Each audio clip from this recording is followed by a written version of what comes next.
안녕하세요. 디스멘터리입니다. 한국을 바꾼 순간들, 그리고 그 주인공들 이야기로 찾아뵙는 세 번째 시간입니다.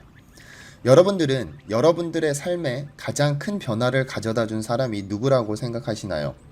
아마 수없이 많은 사람들이 떠오르실 텐데요. 저는 개인적으로 스티브 잡스를 꼽습니다. 스티브 잡스가 세상에 내놓은 스마트폰은 우리의 삶 자체를 바꿔놨을 뿐만 아니라 카카오톡이라든지 여러가지 게임이라든지 모든 비즈니스 모델을 완전히 바꿔버렸죠. 스마트폰의 등장으로 죽어간 사업도 많지만 스마트폰으로 수없이 많은 기회가 생겨난 것은 부정할 수 없는 사실입니다. 그런데 이렇게 세상을 단번에 바꿔버린 잡스가 이병철에게 조언을 얻고 제휴를 추진하기 위해 한국을 직접 찾아왔다는 사실을 아시나요? 때는 바야흐로 1983년 11월이었습니다. 삼성이 천문학적인 돈을 쏟아부으면서 기흥에 반도체 공장을 설립하고 있던 중에 28살의 스티브 잡스가 한국을 찾아왔습니다. 당시 그는 개인용 PC를 만들어 하루아침에 세상에서 가장 유명해진 젊은 사업가였죠.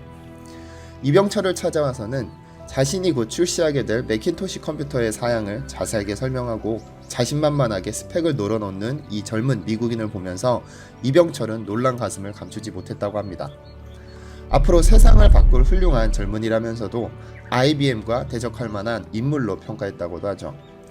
당시 그는 자신이 설립한 애플에서 파워게임에 밀려 이사회의 의장 자리를 맡고 있었는데 뭔가 아무도 생각하지 못한 창의적인 제품을 만들어서 세상을 깜짝 놀라게 하고 싶어 했습니다.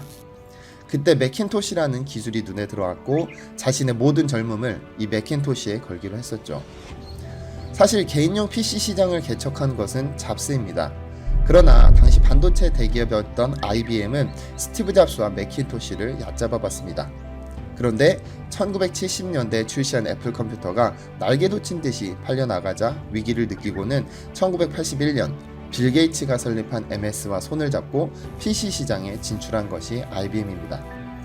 애플에 비해 훨씬 덩치가 큰 골리앗을 잡으면서 회사에서 자신의 입지를 높이기 위해서는 반드시 매킨토시가 히트를 쳐야만 했습니다. 1984년 1월 매킨토시를 출시할 계획을 세웠고 매킨토시에 삼성 반도체를 채우고 싶어 했었던 것이죠. 스티브 잡스가 삼성 반도체를 원했던 이유는 아마 삼성의 잠재력을 믿었기 때문일 것입니다.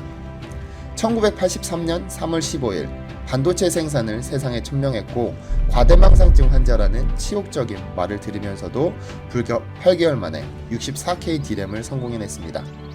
적어도 20년은 걸릴 것이라던 일본의 예상을 보기 좋게 뒤엎고 세계에서 세 번째로 개발해냈죠. 이런 이병철의 과감한 결단력과 성공을 목격하면서 매킨토시에 삼성 반도체를 활용할 수 있다면 MS와 IBM을 완전히 눌러버릴 수 있다고 생각한 것이죠. 아마 스티브 잡스는 이병철과 만난 자리에서 자신과 애플과 제휴하자는 제안을 했을 것입니다. 하지만 이병철은 이를 받아들이지 않았습니다. 당시 이병철의 모든 관심은 반도체 생산에 있었고 컴퓨터 시장이 지금처럼 클 것을 예상치 못했었죠.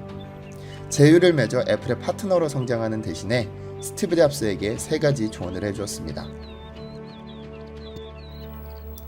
우선 지금 하고 있는 사업이 인류에게 도움이 되는지를 확인하고 인재를 중시하며 다른 회사와의 공정 공영 관계를 중시하세요. 이병철이 평생 동안 간직한 소중한 조언을 얻기는 했지만 제휴에는 성공하지 못하고 돌아온 스티브 잡스는 이듬해인 1984년 매킨토시를 출시했지만 아쉽게 실패하고 말았습니다. 그리고는 자신이 창업한 애플에서 해고되고 말았죠. 잡스에 대한 이병철의 평가는 절반만 맞았습니다.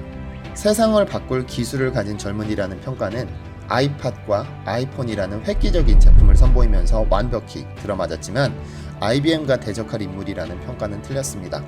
IBM과 대적하는 인물이 된 것이 아니라 아이폰을 출시해서 삼성과 대적할 만한 인물이 된 것이죠.